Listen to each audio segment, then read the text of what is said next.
Genesis 2:3 concludes the narrative of the seventh day, emphasizing the significance of God's rest and the sanctification of the seventh day.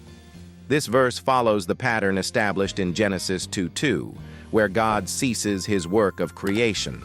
Verse 3, "And God blessed the seventh day and sanctified it, because that in it he had rested from all his work which God created and made." Key words, phrases: God blessed, seventh day, sanctified it, made it holy, rested, work of creating. In Hebrew, the concepts for these words are as follows. 1. God blessed, barak, barak. The act of blessing involves bestowing favor and making something fruitful or prosperous. God's blessing of the seventh day indicates that it is a day set apart for favor and rest. Second seventh day, Yom Hashvi'i, Yom Hashvi'i.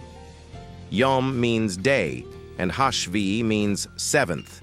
This day is significant as it marks the end of the creation week and is later established as the Sabbath, a holy day of rest in Jewish and Christian traditions. 3. Sanctified it, made it holy. KJV, Kadash. This verb means to sanctify, consecrate, or set apart as holy.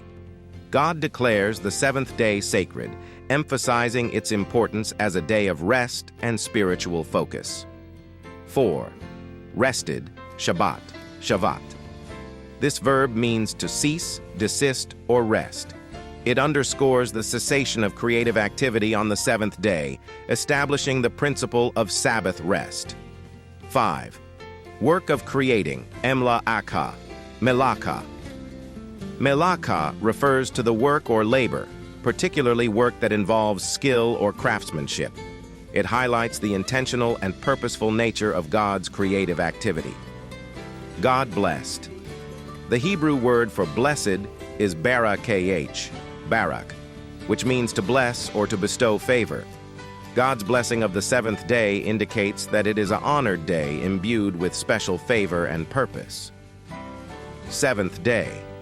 The phrase Yom Hashvi'i, Yom Hashvi'i, refers to the seventh day of creation, known as the Sabbath. This day is distinct from the others, marked by rest and blessing. Made it holy. The Hebrew word for made it holy is kadash, kadash, which means to sanctify, consecrate, or set apart as holy. By sanctifying the seventh day, God declares it sacred and dedicated to rest and reflection. Rested. The word shavat appears again, meaning to cease, rest, or desist. This reinforces the idea that God ceased his creative work on this day. Work of creating. The phrase refers to melacha, the work or labor that God had completed. It emphasizes that God's work was not just physical activity, but a purposeful act of creation,